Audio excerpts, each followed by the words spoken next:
یہ مقدس مقام حوض اعظم کے سامنے مدینہ منورہ میں واقع ہے۔ اس مقدس جگہ پر 10,000 سے زائد صحابہ کی حضور ہے۔ اس مقدس جگہ پر سب سے پہلے رسول کے محبوب صحابی حضرت عثمان اور اسد بن زرارہ اس عظیم مقدس جگہ پر 4 معصوم اماموں کی حضور ہے۔ رسول خدا مقدس جگہ پر قبور کی زیارت کے لیے تشریف لاتے تھے۔ اس مقدس جگہ پر موجود قبروں پر بڑی عمارتوں کو گنبدوں کو 8 21 1925 کو ڈھا دیا گیا۔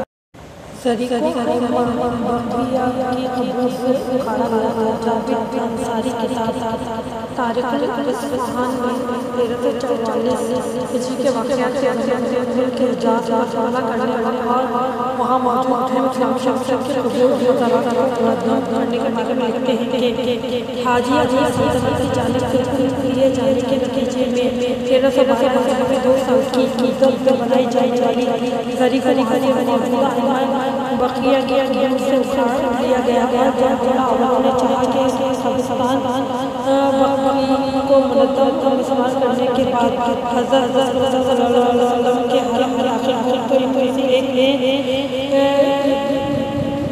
تلاوت کی ایمان والوں کے لیے داخل نہ ہو۔ اس آیت نے تلاوت کی تو وہ اس جساس کو انجام دینے سے رک گئے۔